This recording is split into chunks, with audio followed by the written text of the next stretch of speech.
یونس علیہ السلام بھی مشہور نبی ہیں جن کے بارے میں اللہ سبحانہ و تعالیٰ نے قرآن مجید میں 4 مقامات پر ان کا ذکر کیا ہے، سورہ نساء، سورہ انعام، سورہ یونس اور سورہ صافات، یعنی ان کے نام سے باقاعدہ اللہ سبحانہ و تعالیٰ نے ایک سورہ نازل کر دی۔ اور حضرت یونس علیہ السلام جو تھے وہ بھی آپ کا نام یونس تھا، آپ کا پورا نام کیا تھا؟ یونس بن متا۔ اہل کتاب یونس کا نام یونح اور ان کے والد کا نام امتا بتاتے ہیں۔ بعض لوگ متا کو یونس کی والدہ خیال کرتے ہیں۔ ان کا زمانہ 860 سے 784 قبل مسیح کے درمیان بتایا گیا ہے۔ آپ اگرچہ اسرائیلی نبی تھے مگر ان کو اشور والوں کی ہدایت کے لیے عراق بھیجا گیا تھا، اور اسی بنا پر اشوریوں کو قومی یونس کہا گیا ہے۔ تو یہ تھے تو اسرائیلی قوم کے یہ نبی، لیکن ان کو عراق کی طرف بھیجا گیا تھا۔ حضرت یونس علیہ السلام کی قوم وہ واحد قوم ہے، منفرد قوم ہے جس پر عذاب الہی نازل ہوا تو اس نے توبہ کر لی، لہٰذا عذاب الہی ان سے دور کر دیا گیا۔ یعنی اب تک جتنی قوموں کے بارے میں ہم نے پڑھا ان پر کیا کیا کہ ان کی سرکشی کی وجہ سے ان لوگوں نے جب عذاب کو دیکھا تو ڈیمانڈ کیا اللہ تعالیٰ سے کہ اگر تم سچے ہو تو ہم پر عذاب لے آؤ، اور اللہ تعالیٰ نے عذاب بھیجا تو توبہ بھی نہیں کی، معافی بھی نہیں مانگی اور ہلاک کر دیے گئے۔ لیکن یہی ایک منفرد اور واحد قوم ہے وہ پورے نبیوں میں سے کہ جس نے عذاب کو دیکھا اور فوراً توبہ کی، اور اللہ تعالیٰ نے ان کی توبہ کی وجہ سے ان سے عذاب کو ٹال دیا۔ جیسے سورہ یونس میں اللہ تعالیٰ فرماتے فَلَوْلَا كَانَتْ قَرْيَةٌ آمَنَتْ فَنَفَعَهَا إِيمَانُهَا إِلَّا قَوْمَ يُونُسَ لَمَّا آمَنُوا كَشَفْنَا عَنْهُمْ عَذَابَ الْخِزْيِ فِي الْحَيَاةِ الدُّنْيَا وَمَتَّعْنَاهُمْ إِلَىٰ حِينٍ۔ پھر کوئی بستی ایسی کیوں نہ ہوئی کہ ایمان لاتی تو اسے اس کا ایمان نفع دیتا سوائے یونس کی قوم کے۔ جب وہ ایمان لائی تو ہم نے دنیا کی زندگی میں ان سے ذلت کا عذاب دور کر دیا اور ایک مدت تک فوائد دنیاوی سے ان کو بہرہ مند رکھا۔ حضرت یونس علیہ السلام قوم سے مایوس ہو کر علاقہ چھوڑ گئے تو اللہ تعالیٰ نے انہیں مچھلی کے پیٹ میں قید کر دیا۔ اس وقت یونس علیہ السلام نے اپنی غلطی کا اعتراف کرتے ہوئے نجات کی التجا کی، جیسے کہ قرآن کی تفسیر میں سورہ یونس جب ہم پڑھ رہے تھے تو اس میں ڈیٹیل میں تھا کہ یہ قوم جو تھی اس نے کیا کیا کہ جیسے تمام قوم ہوتی ہے نبیوں کو جھٹلاتی ہے، تکذیب کر دیتی ہے، تو اسی طرح یونس علیہ السلام کی قوم نے بھی کیا کیا کہ ان کو جھٹلا دیا اور ان کی بات نہیں مانی۔ تو بجائے یہ کہ اللہ تعالیٰ کا حکم آتا کہ جب تک وہ انتظار کرتے، یہ غصے میں کیا کیے اپنی قوم پر بد دعا کر کے اور نکل گئے۔ جیسے کہ سورہ انبیاء میں اللہ تعالیٰ فرماتے ہیں اور ذُنُّون، یعنی ان کا دوسرا نام کیا ہے؟ ذُنُّون، مچھلی والے۔ یونس بن متا اور ذُنُّون یعنی مچھلی والے، اور اصحاب الحوت بھی کہا جاتا ہے۔ یعنی 3 نام قرآن میں ان کا لیا گیا ہے، ذُنُّون مچھلی والے، اور سورہ اس میں نوح میں اصحاب الحوت، حوت تا سے نہیں، تا سے ہے تو سے نہیں ہے، اصحاب حوت بڑا ہا واو اور تا، حوت۔ سورہ نوح میں ان کا نام اصحاب الحوت ہے، سورہ انبیاء میں ان کا نام ذُنُّون ہے، اور سورہ یونس میں اور صافات میں ان کا نام یونس ہے۔ تین نام ہیں، یونس بن متا، ذُنُّون اور اصحاب الحوت۔ اور ذُنُّون مچھلی والے کو یاد کرو جب وہ اپنی قوم سے ناراض ہو کر غصے کی حالت میں چل دیا اور خیال کیا کہ ہم ان پر قابو نہیں پا سکیں گے۔ آخر اندھیرے میں اللہ کو پکارنے لگے کہ تیرے سوا کوئی معبود نہیں، اللہ آپ پاک ہے اور بے شک میں قصوروار ہوں۔ تو ہم نے ان کی دعا قبول کر لی اور ان کو غم سے نجات بخشی، اور ایمان والوں کو ہم اسی طرح نجات دیتے ہیں۔ اسی طرح سورہ صافات میں اور بے شک یونس بھی پیغمبروں میں سے تھے، جب بھاگ کر بھری ہوئی کشتی میں پہنچے سو اس وقت قرا ڈالا گیا، انہوں نے زک اٹھائی، پھر مچھلی نے ان کو نگل لیا اور وہ اپنے آپ کو ملامت کرنے لگ گئے۔ پھر اگر وہ اللہ کی پاکیزگی بیان نہ کرتے تو اس روز تک اسی کے پیٹ میں رہتے جب لوگ دوبارہ زندہ قیامت تک ہم اس کو اگر ہم کو نہیں پکارتے تو قیامت تک کے وہ مچھلی کے پیٹ میں رہتے. پھر ہم نے ان کو جب کہ وہ بیمار تھے فراخ میدان میں ڈال دیا اور ان پر کدو کا درخت اگایا اور ان کو 1,00,000 یا اس سے زیادہ لوگوں کی طرف پیغمبر بنا کر بھیجا تو وہ ایمان لے آئے. لہٰذا ہم بھی ان کو دنیا میں ایک وقت مقررہ تک فائدہ دیتے ہیں. اور سورہ نوح میں اللہ تعالیٰ فرماتے ہیں سو آپ اپنے پروردگار کے حکم کے انتظار میں صبر کیجیے اور مچھلی کا لقمہ ہونے والے یونس کی طرح نہ ہونا کہ انہوں نے اللہ کو پکارا اور وہ غم میں غصے میں بھرے ہوئے تھے. اگر تمہارے رب کی مہربانی ان کی یاوری نہ کرتی تو وہ چٹیل میدان میں ڈال دیے جاتے اور ان کا حال ابتر ہو جاتا. پھر رب نے ان کو برگزیدہ کر کے نیکوکاروں میں کر دیا، یعنی ان کے غلطی کو معاف کیا جب انہوں نے کہا لا الہ الا انت سبحانک انی کنت من الظالمین. اب مفسرین بیان فرماتے کہ اللہ تعالیٰ نے حضرت یونس علیہ السلام کو موصل کے علاقے میں نینوا والوں کی طرف مبعوث فرمایا تھا. آپ نے انہیں اللہ کی طرف بلایا، انہوں نے آپ کی تکذیب کی اور کفر و عناد پر اڑے رہے. جب اسی طرح ایک طویل مدت گزر گئی تو یونس علیہ السلام بستی سے نکل گئے اور لوگوں کو فرما کر چلے گئے کہ 3 دن کے بعد تم پر عذاب آئے گا.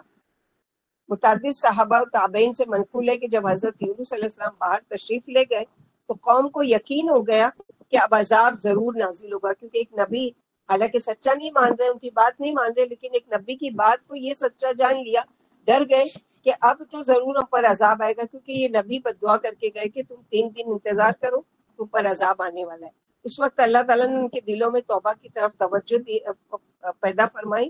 انہیں اپنے نبی کے ساتھ بدسلوکی پر ندامت ہوئی، چنانچہ انہوں نے پھٹے پرانے کپڑے پہن لیے، جانوروں کے بچوں کو ان کی ماؤں سے الگ کر دیا. پھر وہ رو رو کر عاجزی کے ساتھ اللہ سے دعائیں مانگنے لگے. مرد بھی روتے تھے، عورتیں بھی، بچے بھی روتے تھے اور مائیں بھی. اونٹ بھی بلبلاتے تھے، ان کے بچے بھی، گائیں بھی رامتی تھی، بچڑے بھی، بکریاں بھی منمناتی تھی اور میمنے بھی. یہ بہت دقت آمیز منظر تھا، یعنی پوری قوم میدان میں آ گئی جانوروں کو بھی لے کے. اب جو جانور کے بچے دودھ پیتے تھے ان کو بھی ان سے چھڑایا تاکہ وہ بھی آواز کریں، یعنی بھوک کی وجہ سے آواز کریں، اللہ تعالیٰ ان کی پکار سنیں. اور اسی طرح بوڑھے، بچے، عورتیں سب کی سب میدان میں آ گئے. اور ایک عجبی رکت، یعنی بڑی جیسے ہوتا ہے نا دیکھ کر رونا آئے، اس طرح کا منظر تھا. چنانچہ اللہ تعالیٰ نے اپنی قدرت اور رحمت سے ان پر سے عذاب ٹال دیا جو ان کے سروں پر منڈلا رہا تھا. اس لیے اللہ تعالیٰ نے فرمایا فلولا کانت قریۃ آمنت فنفعها ایمانها، بس کیوں نہ کوئی بستی ایمان لائی کہ اس کا ایمان لانا اس کے لیے نفع دیتا. یعنی گزشتہ قوم میں کوئی ایسی بستی کیوں نہیں پائی گئی جو پوری کی پوری ایمان لے آتی. معلوم ہوا کہ ایسا نہیں ہوا، بلکہ ایسے ہوا جیسے اللہ تعالیٰ نے فرمایا کہ اور ہم نے کسی بستی میں کوئی ڈرانے والا نہیں بھیجا مگر وہاں کے خوشحال لوگوں نے کہا کہ جو چیز تم دے کر بھیجے گئے ہو ہم اس کے قائل نہیں ہیں، یعنی ہم انکار کرتے ہیں. پھر کوئی بستی ایسی کیوں نہ ہوئی کہ ایمان لاتی تو اسے اس کا ایمان لانا نفع دیتا سوائے یونس علیہ السلام کی قوم کے.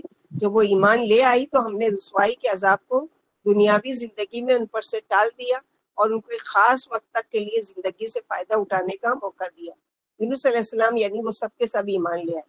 مفسرین اس بارے میں اختلاف ہے کہ ان کے اس ایمان سے انہیں آخرت میں فائدہ ہوگا یا نہیں، اور جس طرح دنیا کے عذاب سے وہ چھوٹ گئے کیا وہ آخرت کے عذاب سے بھی بچ پائیں گے یا نہیں. قرآن مجید کے ظاہری الفاظ سے معلوم ہوتا ہے کہ اس ایمان سے انہیں آخرت میں بھی فائدہ ہوگا، کیونکہ اللہ تعالیٰ نے فرمایا لما آمنوا، جب وہ ایمان لے آئے، اور فرمایا وَأَرْسَلْنَاهُ إِلَى مِائَةِ أَلْفٍ أَوْ يَزِيدُونَ فَآمَنُوا فَمَتَّعْنَاهُمْ إِلَىٰ حِينٍ، اور ہم نے اسے 1,00,000 یا اس سے زیادہ آدمیوں کی طرف رسول بنا کر بھیجا، بس وہ ایمان لے آئے، لہٰذا ہم نے انہیں ایک زمانے تک فائدہ دے دیا. اس دنیاوی فائدے سے یہ لازم نہیں آتا کہ اخروی عذاب سے نجات حاصل نہ ہو. اس قوم کی تعداد 1,00,000 تو یقیناً تھی، اس سے زیادہ کتنی تھی اس کے بارے میں علماء کے مختلف اقوال ہیں. بہرحال جب یونس علیہ السلام اپنی قوم کی وجہ سے دل برداشتہ ہو کر روانہ ہو گئے تو سمندر میں سفر کرنے کے لیے کشتی میں سوار ہوئے. کشتی لہروں میں ڈگمگانے اور ہچکولے کھانے لگی اور قریب تھا کہ ڈوب جاتی. چنانچہ مسافروں نے مشورے سے یہ طے کیا کہ قرآن اندازی کریں اور جس کے نام کا قرآن نکلے اسے کشتی سے سمندر میں پھینک کر بوجھ کم کر دیا جائے. جب انہوں نے قرآ ڈالا تو قرآ میں اللہ کے نبی حضرت یونس علیہ السلام کا نام نکلا. یعنی ان لوگوں کے وہاں یہ طریقہ جو بھی ہوگا کہ ہم میں ضرور کوئی ایسا گناہگار ہے کہ جس کی وجہ سے ہم پر طوفان آ رہا ہے، لہٰذا اس گناہگار کے نام کی پرچی نکالتے ہیں اور اس کو کیا کرتے ہیں، سمندر میں ڈال دیتے ہیں تاکہ ہم پر جو اللہ تعالیٰ کا عذاب طوفان کی شکل میں وہ ہم سے ٹل جائے۔ اب قرآن جب ڈالا گیا تو ہر دفعہ قرآن نکل رہا ہے یونس علیہ السلام کے نام سے۔ لوگ یونس علیہ السلام کے زہد و تقویٰ سے واقف تھے، انہوں نے آپ کو دریا میں پھینکنا پسند نہیں کیا، انہوں نے دوبارہ قرآن ڈالا۔ نہیں، یہ نہیں ہو سکتا، یہ تو بڑے تقویٰ والے ہیں، بڑے زاہد ہیں اور بہت زیادہ عبادت گزار ہیں، یہ نہیں ہو سکتے گناہگار۔ اور ان لوگوں نے کیا کیا، نہیں ہم دوبارہ ڈالتے ہیں۔ پھر آپ کا نام نکل آیا، آپ نے چھلانگ لگانے کا ارادہ کیا تو دوسرے مسافروں نے پھر آپ کو منع کیا اور کہا کہ دیکھتے ہیں ہم تیسری مرتبہ کوڑا ڈال کر۔ پھر تب بھی آپ کا ہی نام نکلا تیسری مرتبہ بھی، کیونکہ اللہ تعالیٰ کی خاص مشیت یہی تھی کہ ان کو ڈالا جائے پانی میں تاکہ مچھلی کے پیٹ میں جائیں، وہاں پر اللہ کو پکارے اور اللہ سبحانہ وتعالیٰ ایک نشانی کے طور پر ان کو زندہ کرے۔ اور یہ بھی ہے کہ جس طرح اللہ سبحانہ وتعالیٰ ایک مچھلی کے پیٹ میں جانے کے بعد بھی کس طرح سے اللہ تعالیٰ حفاظت کرتے ہیں آگے کے، ہم دیکھتے ہیں کہ جیسے اللہ سبحانہ وتعالیٰ فرماتے وَإِنَّ يُونُسَ لَمِنَ الْمُرْسَلِينَ اذ ابق الى الفلك المشحون فساهم فكان من المدحضين فالتقمه الحوت وهو مليم۔ اور بلا شبہ یونس نبیوں میں سے تھے، جب وہ بھاگ کر بڑی کشتی میں پہنچے اور پھر قرآن اندازی ہوئی تو یہ مغلوب ہو گئے، سو انہیں مچھلی نے نگل لیا اور وہ خود اپنے آپ کو ملامت کرنے لگے، یعنی پھر ڈال دیا گیا مجبوراً۔ جب قرآن میں آپ کا نام نکلا تو آپ کو سمندر میں پھینک دیا گیا۔ اللہ تعالیٰ نے بحیرہ روم کی ایک بڑی مچھلی بھیج دی، وہ آپ کو نگل گئی۔ اللہ تعالیٰ نے اسے حکم دیا، یعنی مچھلی کو اللہ تعالیٰ حکم دے رہے ہیں، کیسی حفاظت کرتے ہیں اپنے نبی کی، کہ وہ آپ کا گوشت نہ کھائے نہ ہڈی توڑے، کیونکہ آپ علیہ السلام مچھلی کا رزق نہیں تھے۔ اس نے آپ کو لے کر تمام سمندروں کا چکر لگایا۔ بعض علماء نے بیان فرمایا کہ اس مچھلی کو اس سے بڑی مچھلی نے نگل لیا، واللہ عالم۔ یعنی یہ مچھلی جس نے یونس علیہ السلام کو نگلا، اس کو بھی کیا ہے، بڑی مچھلی نے نگل لیا۔ اور اس کو اللہ تعالیٰ نے حکم دیا تھا کہ نہ ان کو چبان، کیونکہ ظاہر مچھلی اپنے شکار کے لیے کھاتی ہے، کوئی بھی چھوٹی مچھلی کو یا جس کو، جب ان کو نگل لیا تو صرف اتنی حفاظت سے کہ نہ ان کا گوشت کھانا نہ ان کی ہڈی توڑنا، بلکہ ان کو صحیح سلامت رکھنا۔ حضرت یونس علیہ السلام جب آپ مچھلی کے پیٹ میں پہنچ گئے تو آپ نے سوچا کہ آپ فوت ہو چکے ہیں، یعنی یقین ہو گیا کہ اب تو میں مر چکا۔ لیکن آپ نے اپنے اعضا کو جب حرکت دی تو اعضا نے حرکت کی، تب آپ کو معلوم ہوا کہ ابھی میں زندہ ہوں، یعنی اپنے ہاتھ پیر ہلائے دیکھے، پہلے تو سمجھے کہ اتنے اندھیرے میں آ چکا ہوں، یقیناً میں مر چکا ہوں، لیکن جب اپنے ہاتھ پیروں کو ہلا کر دیکھا تو کیا ہے، احساس ہوا کہ نہیں ابھی میں زندہ ہوں۔ چنانچہ اللہ کے لیے فوراً مچھلی کے پیٹ میں سجدے میں گر گئے اور فرمایا یا رب، میں نے ایسی جگہ کو تیرے لیے مسجد بنایا ہے کہ اس طرح کے مقام پر کسی نے تیری عبادت نہیں کی، یعنی آج تک بھی کوئی ایسی عبادت نہیں کر سکا جیسا کہ یونس علیہ السلام نے کی تھی، کہ مچھلی کے پیٹ میں سجدہ کیا۔ آج تک کوئی مثال نہ پہلے ملی ہے اور نہ بعد والوں میں ملی ہے کہ بعد میں کسی نے اس طرح کا وہ کیا کہ مچھلی کے پیٹ میں سجدہ کیا، اور کہہ بھی رہے ہیں کہ یا رب، کہ میں نے پہلی مرتبہ یہ مقام پر مسجد بنائے، یعنی سجدہ کیا، کہ مجھ سے پہلے کسی نے بھی اس طرح کی تیری عبادت نہیں کی ہوگی۔ مقصود کلام یہ کہ مچھلی آپ کو لے کر گہرے سمندروں میں گھومنے لگی، آپ نے مچھلیوں کو رحمان کی تسبیح کرتے سنا اور کنکریوں سے اللہ کی تسبیح سنی۔ اسی مقام پر آپ نے زبان حال سے اور زبان مقال سے فرمایا، جیسے اللہ ذوالجلال نے بیان فرمایا ہے، جو پوشیدہ چیزوں سے باخبر اور مصائب سے نجات دینے والے ہیں، وہ ہلکی سے ہلکی آواز بھی سنتے ہیں اور بڑی سے بڑی دعا بھی قبول کرتے ہیں۔ اللہ سبحانہ وتعالیٰ فرماتے ہیں سورہ انبیاء میں وَظَنُّونَ إِذْ ذَهَبَ مُغَاضِبًا فَظَنَّ أَن لَّن نَّقْدِرَ عَلَيْهِ فَنَادَىٰ فِي الظُّلُمَاتِ أَن لَّا إِلَٰهَ إِلَّا أَنتَ سُبْحَانَكَ إِنِّي كُنتُ مِنَ الظَّالِمِينَ۔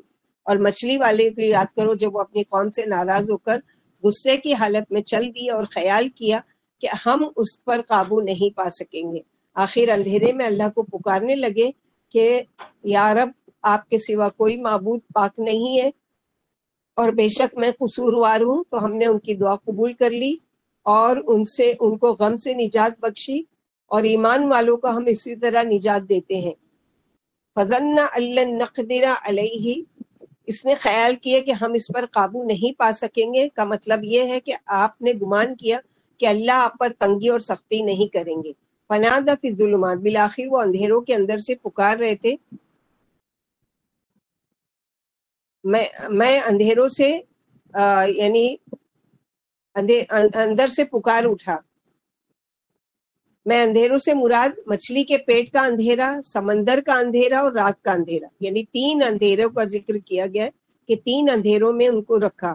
کون کون سا 3 اندھیرا؟ ایک تو مچھلی کا پیٹ، دوسرا سمندر کا اندھیرا، کیونکہ سمندر کا حال یہ ہوتا ہے کہ جتنی گہرائی میں آپ جاتے جائیں گے اتنا زیادہ اندھیرا، ڈیپ میں بالکل اندھیرا، بالکل یعنی ٹارچ وغیرہ لے کر جو جاتے ہیں اس میں اس کے لیے تو بالکل اندھیرا ہوتا ہے. اور تیسرا یہ کہ رات کا اندھیرا تھا، جیسے کہ اللہ سبحانہ وتعالیٰ فرمایا فلولا ان انہ کان من المسبحین للبث فی بطنہ الی یوم یبعثون.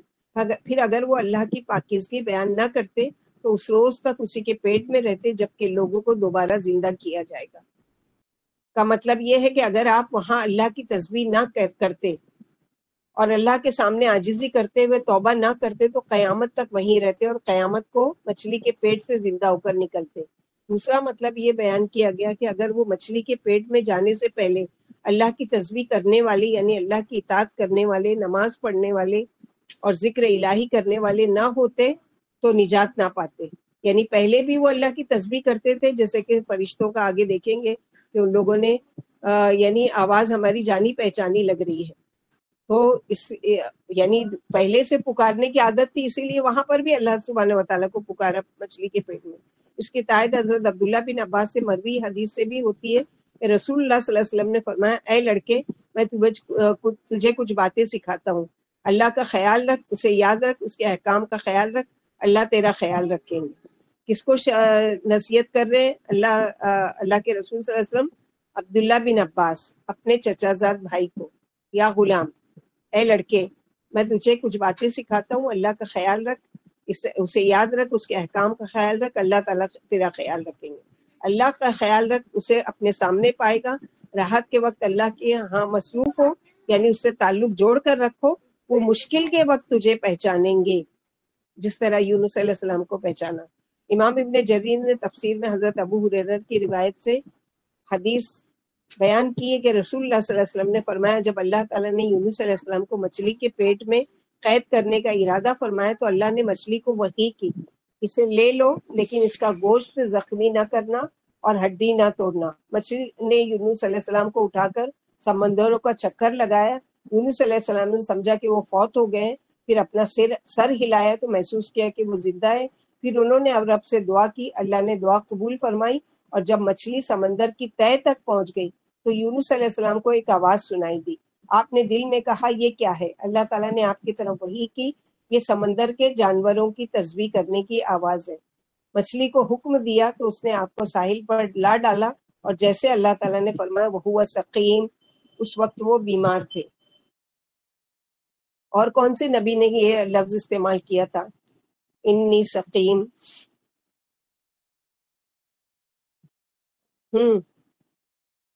سب سن بھی رہے ہیں یا غائب ہو گئے؟ یعقوب علیہ السلام. نو. انی سکیم. ایوب علیہ السلام. نو نہیں. ابراہیم علیہ السلام نے نہیں کہا تھا جب قوم نے کہا کہ ہمارے ساتھ چلو میلے میں؟ جب میلے میں جانے کے لیے بولتے تھے ابراہیم علیہ السلام بولتے ہیں کہ انی سقیم، میں بیمار ہوں. یس یس. اور مچھلی نے یونس علیہ السلام کو اگل دیا. اب اللہ تعالیٰ کا جب تک حکم تھا وہ مچھلی کے پیٹ میں رہے، جب اللہ تعالیٰ نے حکم دیا کہ کنارے پر جاؤ اور میرے نبی کو اب جا کر اگل دو، اب ان کی کیا کیفیت ہوتی ہے نکلنے کے بعد. امام ابن ابی حاتم نے اپنی تفسیر میں بیان کیا یونس علیہ السلام کو مچھلی کے پیٹ میں ان الفاظ کے ساتھ دعا کرنے کا خیال آیا جو ہمیشہ وہ کہا کرتے تھے، لا الہ الا انت سبحانک انی کنت من الظالمین. اے اللہ آپ کے سوا کوئی معبود نہیں، آپ پاک ہیں اور بے شک میں ہی قصوروار ہوں. یہ دعا عرش کے نیچے جا پہنچی تو فرشتوں نے کہا یا رب ایک کمزور سی جانی پہچانی آواز کسی اجنبی مقام سے آ رہی ہے. یعنی عرش کے جو فرشتے ہیں وہ گواہی دے رہے ہیں یا رب یہ آواز بہت کمزور سی ہے، اور ظاہر ہے کہ اتنے مچھلی کے اندھیرے میں ہیں، مچھلی کے پیٹ میں ہے، سمندر کی تہہ میں ہے، تو آسمان تک وہ آواز بہت ہی باریک نحیف سی آ رہی تھی اور جانی پہچانی بھی ہے۔ فرمایا تم نے پہچانا نہیں؟ یعنی بولے نہیں اے رب وہ کون ہے؟ فرمایا میرا بندہ یونس ہے۔ فرشتوں نے کہا آپ کا بندہ یونس جس کے مقبول امر اور مقبول دعائیں آسمانوں پر آتی رہتی ہیں، یعنی وہ ہمیشہ اللہ تعالیٰ آپ کی عبادت کرتے ہیں، آپ کو پکارتے رہتے ہیں، ان کا تو ہمیشہ عمل آتا رہتا ہے آسمان تک، وہ یونس ہے۔ یا اللہ وہ راحتوں کے ایام میں نیکی کرتے تھے، کیا آپ اس پر رحم کر کے مصیبت سے ان کو نجات نہیں دیں گے؟ اللہ تعالیٰ نے فرمایا کیوں نہیں۔ پھر مچھلی کو حکم دیا کہ اس نے آپ کو چٹیل میدان میں پھینک دیا۔ تو اس سے کیا بات پتہ چلتی ہے کہ اچھے دنوں میں صحت کی حالت میں اللہ تعالیٰ کی بہترین عبادت کرو، صحت کی حالت میں صدقہ کرو، صحت کی حالت میں خوب سجدے کرو، صحت کی حالت میں خوب تسبیحات کرو، تاکہ جب مشکل وقت آئے تو یہ فرشتے جو ہمارے اعمال لے کر چڑھتے ہیں 2 مرتبہ پیر اور جمعرات کو، وہ گواہی دیں کہ یا رب یہ آواز جانی پہچانی ہے، ہمیشہ یہ تسبیح کرتی تھی، ہمیشہ آپ کو یہ سجدہ کرتی تھی، اللہ تعالیٰ یہ ہمیشہ آپ کی راہ میں صدقہ کرتی تھی، آج یہ مشکل میں اللہ اس کو مشکل سے باہر نکالیے۔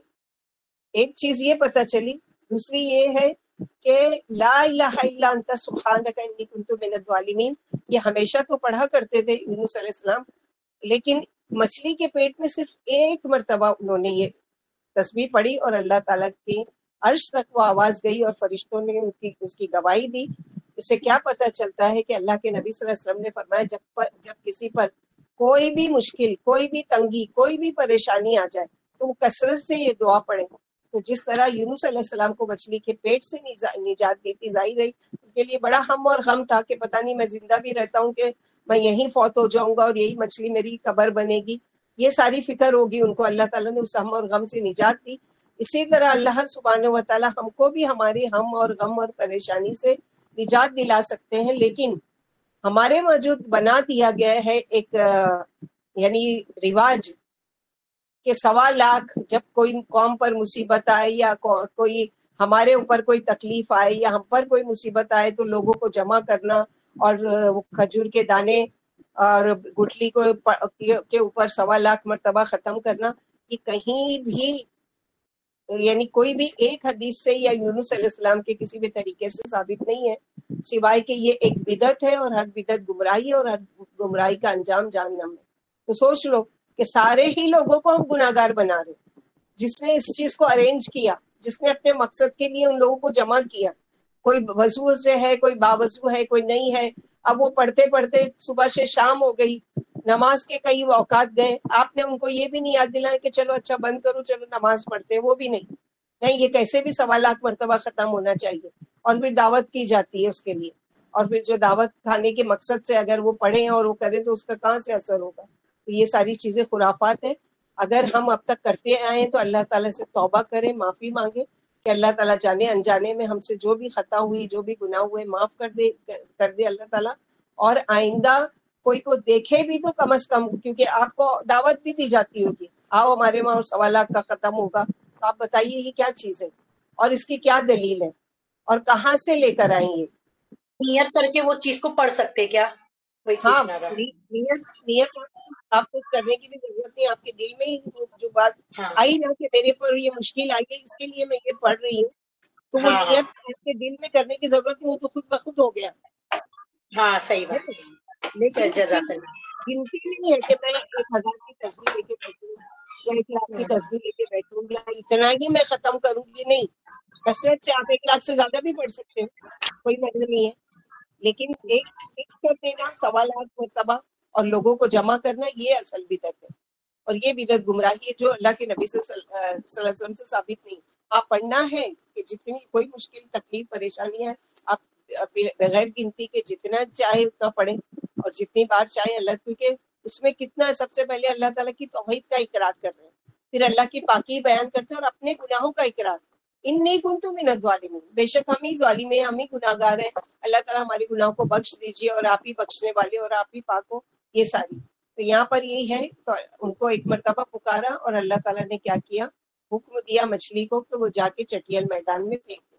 اللہ تعالیٰ نے فرمایا فنبذناہ، یعنی ہم نے اسے ڈال دیا، بالاروائی، بنجر مقام پر جس میں کوئی درخت نہیں تھا، یعنی ایسے کنارے پر جہاں نہ کوئی درخت ہے، نہ سایہ ہے، نہ کچھ ہے، چٹیل میدان ہے ریت کا، اور وہاں وہ ہوا سقیم، اور ایسی حالت میں کہ وہ بیمار یعنی کمزور تھے۔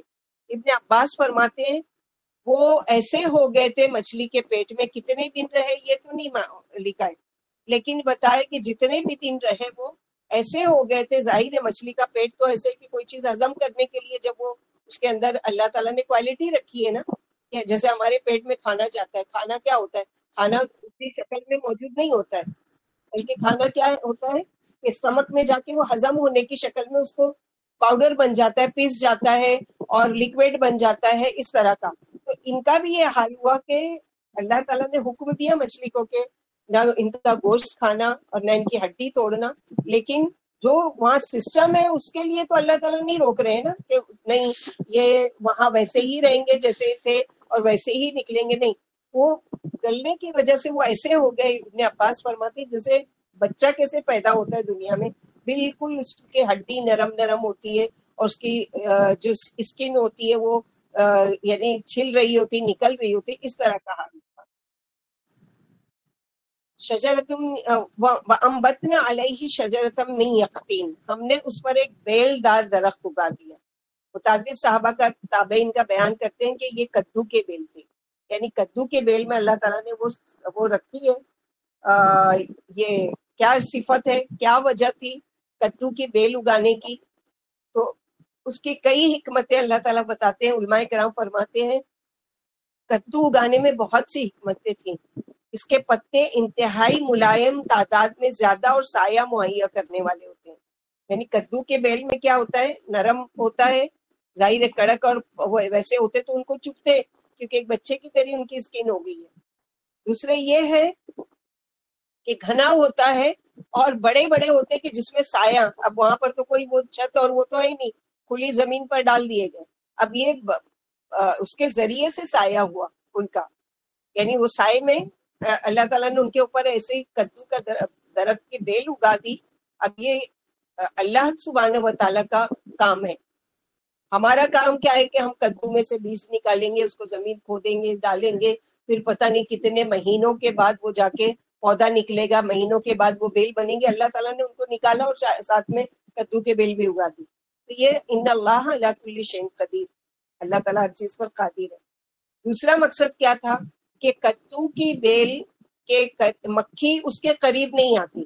اب ظاہر ہے کہ یہ ابھی اس حالت میں نہیں ہے، اتنے کمزور ہے کہ مکھی آ کے ان کو اگر کاٹے بھی تو وہ اپنے آپ کو بچا نہیں سکتے۔ تو کدو کے بیل کے قریب مکھی نہیں آتی۔ اس کا پھل شروع سے آخر تک کھایا جا سکتا ہے، اس کے چھلکے اور بیج سے بھی فائدہ اٹھایا جاتا ہے۔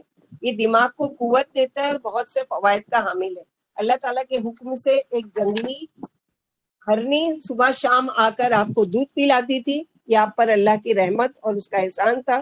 اسی لیے اللہ تعالیٰ نے فرمایا فَاسْتَجَبْنَا لَهُ وَنَجَّيْنَاهُ مِنَ الْغَمِّ وَكَذَلِكَ نُنْجِي الْمُؤْمِنِينَ، پھر ہم نے ان کی دعا قبول کر لی اور ان کو غم سے نجات بخشی، اور ایمان والوں کو ہم اسی طرح نجات دیا کرتے ہیں۔ یعنی ہم سے جو کوئی دعا کرے اور ہماری پناہ کا طالب ہو، ہم اس کے ساتھ اسی طرح احسان کرتے ہیں۔ تو اللہ تعالیٰ سے دعا مانگ کے کبھی بھی پہلی بات تو یہ کہ دعا مانگنا، کہ پکارنا ہے اللہ تعالیٰ کو، اچھے دنوں میں بھی پکارنا ہے، مصیبت کے دنوں میں بھی پکارنا ہے، ہر حال میں پکارنا ہے۔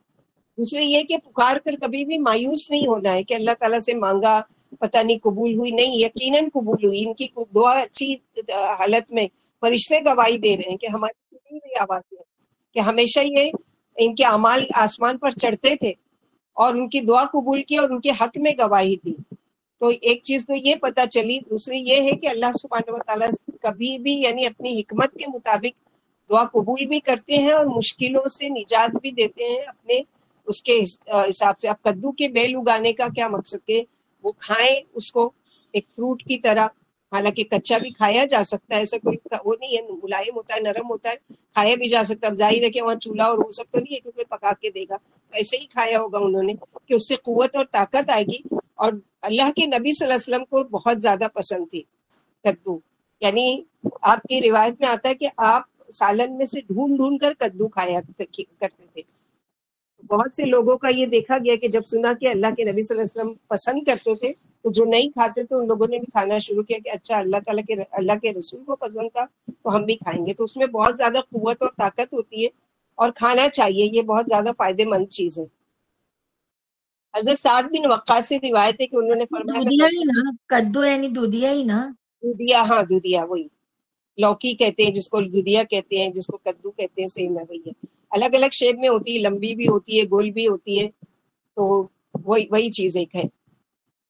فرمایا حضرت سعد بن ابی وقاص سے روایت ہے کہ انہوں نے فرمایا میں مسجد میں حضرت عثمان رضی اللہ عنہ کے پاس سے گزرا اور سلام کہا. آپ نے میری طرف دیکھا لیکن سلام کا جواب نہیں دیا. میں حضرت عمر کی خدمت میں حاضر ہوں اور کہا کیا اسلام میں کوئی نئی چیز پیدا ہو گئی؟ انہوں نے کہا نہیں, کیا ہوا ہے؟ میں نے کہا میں ابھی مسجد میں حضرت عثمان کے پاس سے گزرا تھا, میں نے سلام کہا, انہوں نے میری طرف دیکھا لیکن سلام کا جواب نہیں دیا.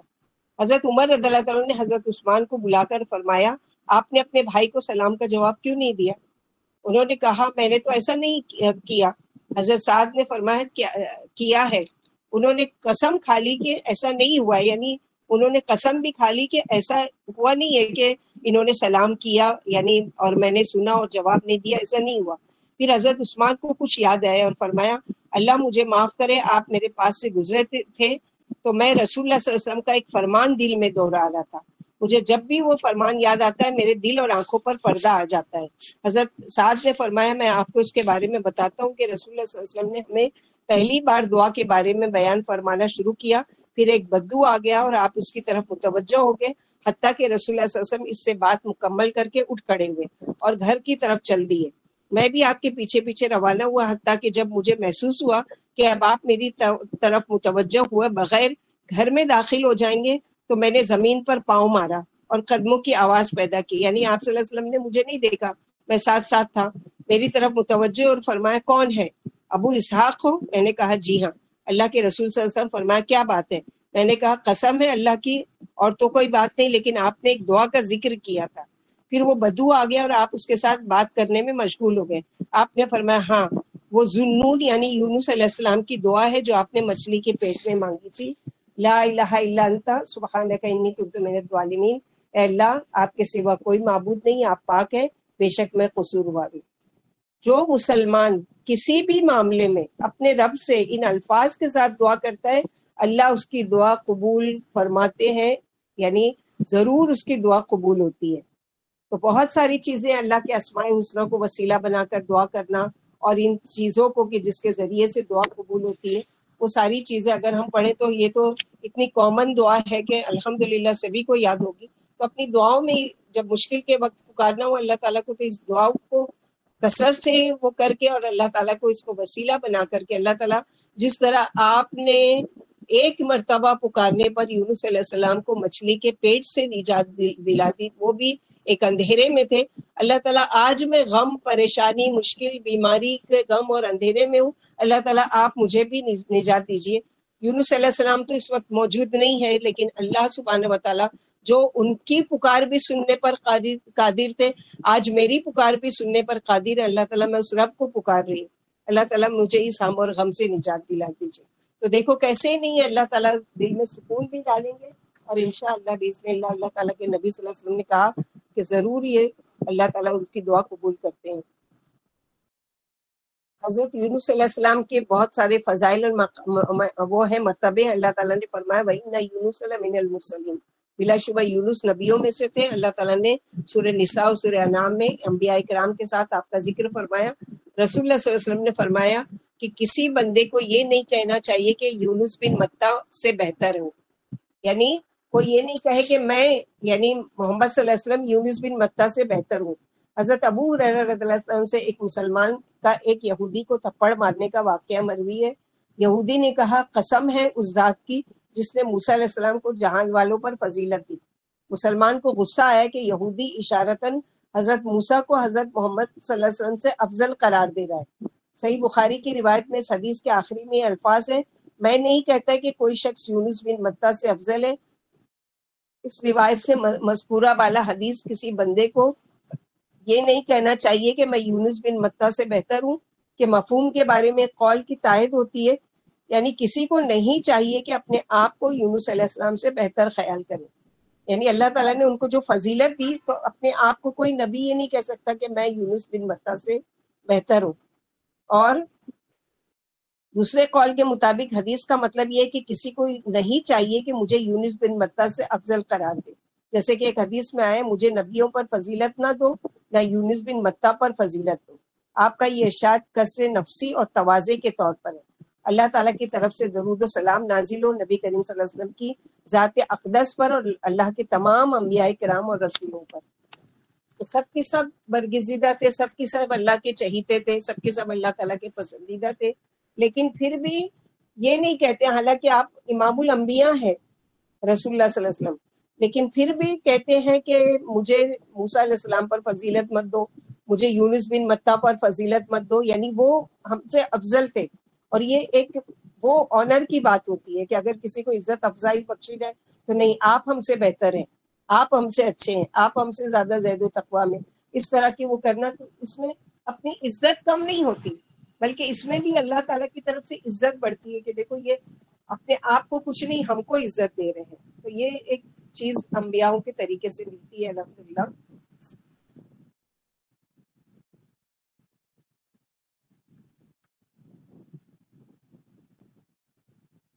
کچھ فائدے دیکھتے ہیں کہ ہم لوگوں کو یونس علیہ السلام کے واقعے سے کیا فائدے حاصل ہوئے. سب سے پہلی چیز, یونس علیہ السلام کے واقعے سے ہمیں یہ درس ملتا ہے کہ اللہ تعالیٰ پر ایمان لانا اور اس سے اپنے گناہوں کی توبہ و بخشش طلب کرنا ہر قسم کے مصائب و محن سے نجات کی کنجی ہے. یعنی سب سے پہلے ایک نان مسلم ہے, اگر وہ اللہ اللہ کر کے اس کو چلو تسبیح یہ والی یاد کرا دو کہ آپ کی مشکل پریشانی دور ہو جائے گی, اس کا وہ اقرار کر لو, لیکن وہ ایمان ہے ہی نہیں اس کے دل میں, تو کیا وہ اس کا تسبیح پڑھنا یا تسبیح کا پکارنا یا اس کی ورد کرنا کیا اس کو فائدہ دے گا؟ ہرگز نہیں. تو اللہ کو ایک جاننا, یعنی وہ اقرار تو کر رہا ہے لا الہ الا انت, لیکن اس کا یقین نہیں ہے کہ وہ جائے گا بھی دوسرے بتوں کو بھی پکارے گا اور دوسروں کی پوجا بھی کرے گا. لیکن ایک ایمان والا جب اپنی زبان سے کہتا ہے لا الہ الا انت, تو واقعی وہ کر کے دکھاتا ہے کہ پھر وہ مشکل میں کسی اور کو نہیں پکارتا, پھر وہ کسی اور کو مدد کی طرف نظر نہیں کرتا, پھر وہ کسی اور کو حاجت روا یا رزق دینے والا یا اولاد دینے والا نہیں سمجھتا. یقیناً یہ ایک چیز.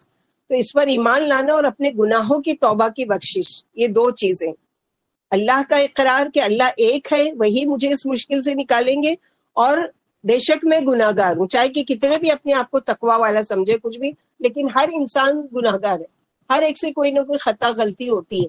تو اپنے گناہوں کا اقرار, یہ دو چیزیں ایسی ہیں کہ ہم اور غم اور پریشانی سے نجات کی کنجی ہے. اور ایک تسبیح میں اللہ تعالیٰ نے یہ دو کلمات جمع کر دی ہیں جو کہ بہت آسان ہے, کہ اللہ کی وحدانیت کا اقرار لا الہ الا انت, اور انی کنت من الظالمین, بے شک میں ظالموں میں سے ہوں. لہٰذا ہر تکلیف, دکھ, پریشانی اور مصیبت میں غوث اعظم رب العالمین ہی کو پکارنا اور اسی سے التجا گریہ وزاری کرنی چاہیے. یعنی غوث اعظم کون ہے؟ غوث یعنی مدد کرنے والا, اعظم یعنی بہت بڑا. تو بہت بڑا مدد کرنے والا کون؟ جیسے اللہ کے نبی صلی اللہ علیہ وسلم پکارتے یا مغیث و اغیثنی, یا مغیث و اغیثنی, یا مغیث و اغیثنی. اگر خالی تسبیح پڑھ لی جائے یا غوث یا غوث یا غوث یا مغیث یا مغیث یا مغیث, تو کیا فائدہ دے گا؟ نہیں. یا مغیث و اغیثنی, اے مدد کرنے والے میری مدد کیجئے.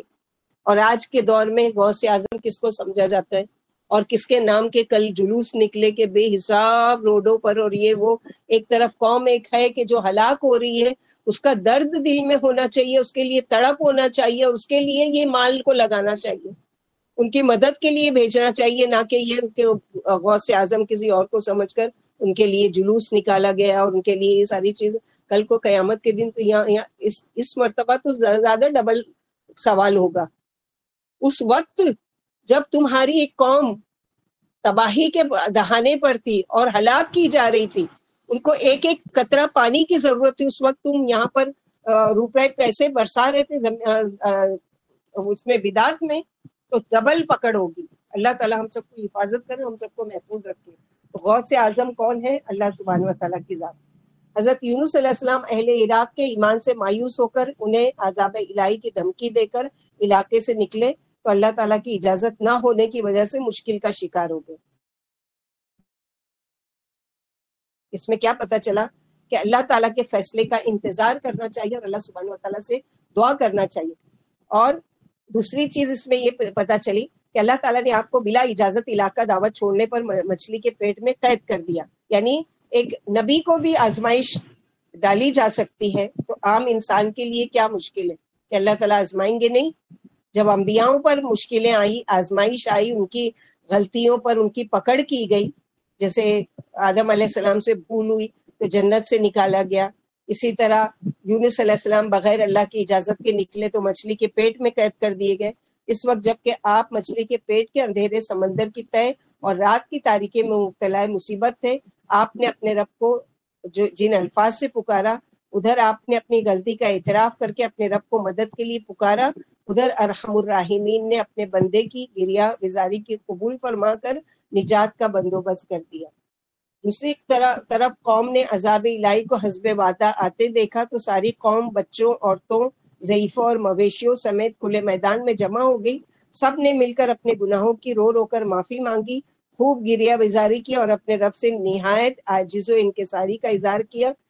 اس پر ارحم الراحمین نے بھی ان سے عذاب کو ٹال دیا۔ تو ہمارے لیے اگر کوئی اجتماعی تکلیف آ رہی ہے، مثلا جیسے اللہ کے نبی صلی اللہ علیہ وسلم سے ثابت ہے، جب ہوا تیز چلتی تھی تو آپ تیزی سے اپنی چادر گھسیٹتے ہوئے مسجد کی طرف جاتے تھے اور 2 رکعت نماز پڑھ کر اللہ سے گڑ گڑا کر دعا مانگتے تھے کہ اللہ تعالیٰ اس میں جو بھی شر ہے اس سے ہم پناہ مانگتے ہیں اور اس میں جو بھی خیر ہے اللہ تعالیٰ ہم اس کا سوال کرتے ہیں۔ تو یہ چیز وہ چیز نہیں کہ ضروری نہیں ہے کہ یہ بجلی گری ہے تو مجھ پر ہی گر جائے گی، یہ بارش ہو رہی تو میں ہی ڈوب جاؤں گی، نہیں، ایک اجتماعی تکلیف کو دیکھ کر جیسے ان لوگوں نے دیکھا کہ ساری قوم پر عذاب آ رہا ہے تو سارے ہی لوگ نکل گئے میدان میں اور سب نے اللہ سے توبہ کی۔ تو ہمارے لیے بھی چاہیے کہ ہم کوئی ایسی عذاب کی چیز دیکھیں، کوئی بھی اللہ تعالیٰ کی ناراضگی کی ایسی چیز دیکھے تو اس کے لیے کثرت سے کیا ہے، اللہ تعالیٰ سے استغفار کرے اور اللہ سبحانہ و تعالیٰ آنے والی بلا مصیبت تکلیف اس کو ٹال دیتے ہیں۔ آج مسلمان بحیثیت ایک قوم کے جن مصائب، شدائد، دکھوں اور کفار کے شکنجے ظلم میں آئے ہوئے ہیں، ان سے نجات کے لیے سب کو مل کر اپنے ایمان کی تجدید کرنی چاہیے، اپنے رب سے توبہ استغفار کر کے اس سے اپنے تعلق کو مضبوط بنانا چاہیے۔ نیز رسول اکرم صلی اللہ علیہ وسلم کے درج ذیل فرمان پر ساری امت کو اجتماعی طور پر عمل کرنا چاہیے تاکہ اللہ تعالیٰ مسلمانوں کو ذلت و رسوائی سے نجات دے اور عزت و شرف سے نوازے۔ رسول اکرم صلی اللہ علیہ وسلم کا ارشاد ہے، جو شخص لا الہ الا انت سبحانک انی کنت من الظالمین کے ساتھ اپنے کسی بھی معاملے، مصیبت یا دکھ سے نجات کے لیے دعا مانگے گا، اللہ تعالیٰ اس کو ضرور قبول کریں گے۔ اور حضرت یونس علیہ السلام کے قصے سے جو دین کی دعوت دینے والوں کو ایک سبق ہے کہ صبر و ثبات، یعنی صبر بھی کرنا اور استقامت کے ساتھ ڈٹے رہنا ہے۔ کیسی بھی مشکل آئے، کوئی بھی پریشانی آئے، کتنی بھی باتیں سننے ملے، کوئی بھی ذلت و رسوائی ہو، لیکن اپنے آپ کو یعنی وہ اس سے الگ نہیں کرنا ہے کہ نہیں یہ تو بہت مشکل ہے، اتنی باتیں سننی پڑتی ہے، اتنا لوگوں کی ذلت وہ ہوتا ہے، لہٰذا میں یہ تو کام سے باز آتی ہوں اور اس کو چھوڑتی ہوں، نہیں، ایسا نہیں ہے، بلکہ ثابت قدمی کی دعا اور عزم و حوصلے کا درس ملتا ہے۔ داعیان توحید اور رسالت کو یہ درس ملتا ہے کہ انہیں ہمیشہ ثابت قدم رہنا چاہیے، اپنا مشن جاری رکھنا چاہیے، جلد بازی اور عجلت سے مکمل اجتناب کرنا چاہیے۔ اگر وقتی طور پر لوگ دعوت توحید کو قبول نہیں کر رہے ہیں، ایمان باللہ کی طرف راغب نہیں ہو تو یا داعیان کے ساتھ تعاون اور ان کی تائید نہ کرے تو انہیں دل برداشتہ نہیں ہونا چاہیے، نہ انہیں میدان دعوت سے فرار کا سوچنا چاہیے، بلکہ اس مشن کے لیے ہر قسم کی تکلیف کو باعث اجر سمجھتے ہوئے قبول کرنا چاہیے۔ اللہ رب العزت اپنے پیارے نبی حضرت محمد صلی اللہ علیہ وسلم کو تسلی دیتے ہوئے فرما رہے ہیں، فاصبر کما صبر اولو العزم من الرسل ولا تستعجل لهم۔ اے پیغمبر، آپ صبر کیجئے جیسا عالی ہمت رسولوں نے کیا اور ان کے لیے عذاب طلب کرنے میں جلدی مت کیجیے، یعنی آپ اہل مکہ کی تکالیف کو خندہ پیشانی سے برداشت کرتے رہیے اور ان کے لیے عذاب الہی کا سوال نہیں کریے۔ اس میں اہل و ایمان کا اور داعیان کے لیے بھی صبر و تحمل اور ہمت و برداشت کا درس ملتا ہے کہ وہ بھی میدان دعوت میں اسی اسوہ حسنہ سے رہنمائی لیں۔ حالانکہ اللہ کے نبی صلی اللہ علیہ وسلم کو کبھی بد دعا کرنے والے تھے بھی نہیں، اگر بد دعا کرتے تو سب سے زیادہ جو تکلیف دی گئی وہ طائف والے دن دی گئی، اور اللہ سبحانہ و تعالیٰ نے پہاڑ کے فرشتے کو بھیج بھی دیا کہ آپ جب اس قدر خون سے لہو لہان تھے اور قوم نے آپ کا یعنی پتھر سے اور اتنی ذلت و رسوائی کے ساتھ آپ کے ساتھ سلوک کیا، تو اللہ سبحانہ و تعالیٰ کو رحم آیا اور اللہ سبحانہ و تعالیٰ نے جو پہاڑوں کا فرشتہ اس کو بھیج دیا کہ جا کر محمد صلی اللہ علیہ وسلم سے کہو کہ آپ حکم دیجئے کہ ہم ان دونوں جو بیچ میں وادی ہے طائف کی آس پاس کے پہاڑ کو ملا دے تاکہ یہ بالکل ہلاک ہو جائے۔ اللہ تعالیٰ کے نبی صلی اللہ علیہ وسلم اگر بددعا دینے والے ہوتے تو اس دن کہہ دیتے ہیں ٹھیک ہے ان لوگوں نے میرے ساتھ یہ سلوک کیا، مجھے تو نہیں لگتا کہ یہ ایمان لائیں گے، ان کے ساتھ جیسا اللہ چاہے۔ نہیں، منع کر دیا فرشتے کو کہ نہیں، ہو سکتا ہے کہ ان کے اولاد میں سے، ان کی ذریت میں سے ایمان والے ہو جائے۔ اور آج ماشاءاللہ پورا ملک جو ہے وہ شرک سے پاک ہو چکا ہے، اور اللہ سبحانہ تو وہ عزم، وہ ارادہ اور وہ جو محبت اور وہ جو صبر کیا اللہ کے رسول صلی اللہ علیہ وسلم نے، اس کا ثمر، اس کا پھل ہے کہ ابراہیم علیہ السلام نے بھی جیسے اس جگہ کے لیے، اس قوم کے لیے قربانی دی، اسی طرح محمد صلی اللہ علیہ وسلم نے کہ آج وہ بالکل شرک سے وہ پاک ہے۔ اللہ سبحانہ و تعالی ہم لوگوں کو بھی ایسے شرکیہ تمام کلمات، تمام شرکیہ عادات سے اور تمام شرکیہ عمل سے اللہ تعالی ہم سب کو پاک اور صاف رکھے۔ آمین یا ارحم الراحمین۔